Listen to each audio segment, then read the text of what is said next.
Aqui estamos nós no nosso curso de Scratch para professores e hoje nós vamos tratar sobre controles. Vamos aprender sobre os controles. Antes de darmos início nos conceitos, eu gostaria de explicar por que nós estamos vendo controles somente nessa altura do curso. Se nós dermos uma olhada aqui nos blocos de controles, poderemos perceber que a maioria deles envolve o conhecimento de expressão booleana, né? São os blocos lógicos de Boolean Expression. Então, não faria muito sentido eu explicar de qualquer jeito expressão booleana só para poder dizer, já expliquei os blocos de controle. Nesse caso, não.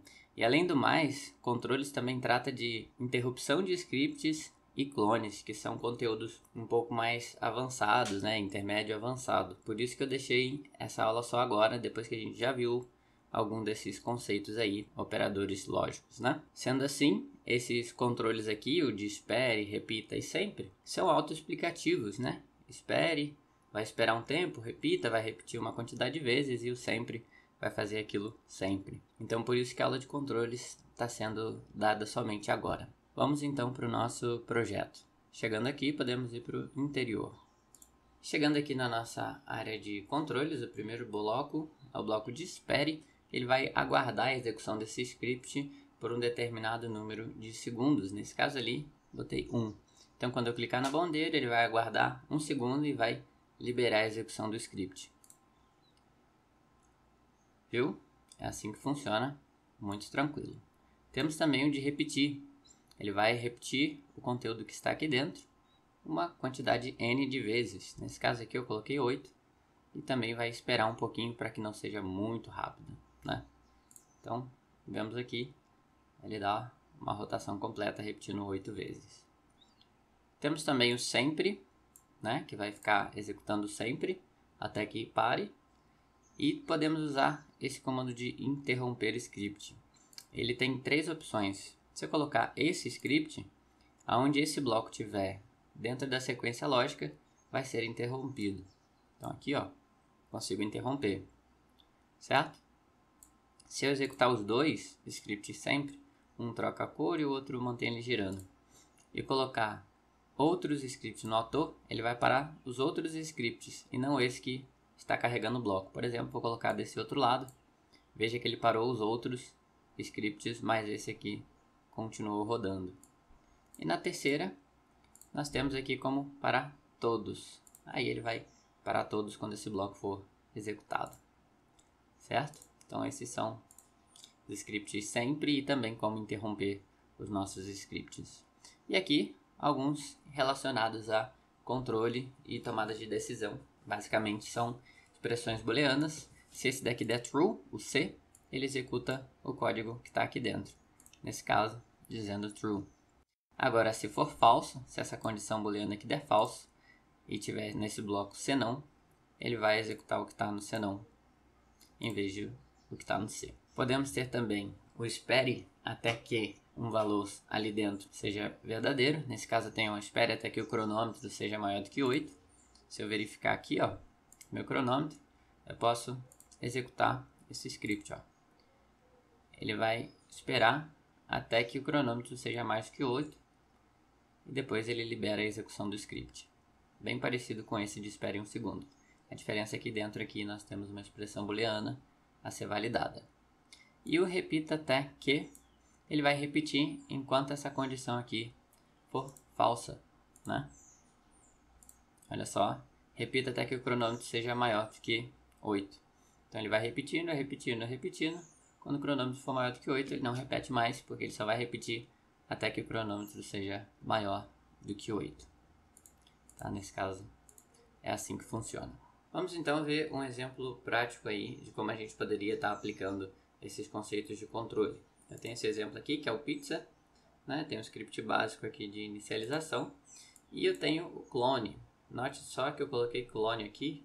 Deixa eu apagar esse aqui para ele não ficar atrapalhando. Bom, note só que eu coloquei clone aqui, mas esse conceito de clone tem uma aula específica para esse conceito, porque é bem interessante. Então aqui eu coloquei só para matar um pouquinho a curiosidade, mas vamos ter uma aula somente de clone. Então temos o mesmo script aqui de repetição. Vou colocar e olha só, como é que ele me gera, né? Só para a gente tirar a dúvida. Esse daqui é o ator principal, o de azul, e os outros são todos clones. Então, basicamente isso que ele faz, né? Nossa pizza estava assim, ele girou 45 graus e foi criando um clone em cada uma dessas posições, certo? Mas vamos ver clone nas próximas aulas aí do curso. Podemos utilizar esse conceito de controle para montar esse exercício aqui. Somente permita a continuação do script se o valor de resposta for maior que 10, ou seja, a resposta maior do que 10. Imagina que eu tenho um programa que se comporte da seguinte maneira. Deixa eu colocar lá a variável resposta. Diz assim, digite um valor maior do que 10. Eu vou digitar 6. 6 não é maior do que 10. Então eu queria que ele me mostrasse isso de novo. Aí eu colocaria, por exemplo, 8. 8 não é, então ele vai me perguntar de novo. Eu vou botar 10. 10 também não é. Ele vai me perguntar de novo até que eu consiga um valor que seja maior do que 10. Nesse caso, 20, ele aceitaria. Com o bloco de repita até que, a gente consegue fazer esse comportamento. Então, ele vai fazer o seguinte, ó. Vai repetir até que a resposta seja maior do que 10. Nesse caso, eu já tenho minha resposta ali, então eu vou trocar o valor da resposta para 1, para a gente poder ver ele funcionando. Ele vai repetir até que a resposta seja maior do que 10. Então, nesse caso, ele entra no laço. Se eu colocar, por exemplo, 5, ó, minha resposta assumiu o valor de 5. Então, ele vai continuar repetindo isso daqui até que a resposta assuma um valor maior do que 10. Se eu colocar 10, por exemplo, não, tem que ser maior do que 10. Então, 15, finalmente temos um valor válido. Esse bloco pode estar sendo utilizado para performar esse tipo de comportamento. E ainda existe uma técnica que é chamada de função recursiva. A função recursiva é uma função que refere a si própria. A ideia consiste em utilizar a própria função que estamos a definir na sua definição. Parece um pouco complicado, mas na prática é bem simples. Aqui eu tenho uma função que se chama verifica valor. Ela vai fazer a mesma coisa, pedir que um valor seja maior do que 10. Vai verificar se a resposta for menor do que 11, então ela chama essa função de novo. Verifica de novo, e de novo, e de novo. Funcionando assim, ó, digite um valor, vou digitar 5. Por que ele chamou de novo? Porque a resposta está menor do que 11. Então ele vai verificar de novo. Então eu botei 2, vai verificar de novo, até que eu coloco, por exemplo, 11, e ele libera o script para mim, tá? Poderia estar testando mais uma vez, colocando, por exemplo, 7, 3, 9 e finalmente 11. Então, finalmente nós temos um valor válido. Essa foi a explicação aí breve. São conceitos que a gente já viu, né? A grande maioria. Então fica fácil agora a gente utilizar controles, porque a gente já entende como é que funciona a Boolean Expression. A gente já sabe como é que as repetições funcionam. Já fizemos vários exercícios que incluem repetições. Mas esses conceitos aqui eu achei interessante a gente trazer, porque em alguns programas nós vamos precisar validar uma resposta ou só permitir que um valor seja exatamente aquele. Caso contrário, o programa não vai ser executado. Então essa seria uma maneira de estarmos fazendo isso aqui no Scratch. Certo? Nos vemos então na próxima aula.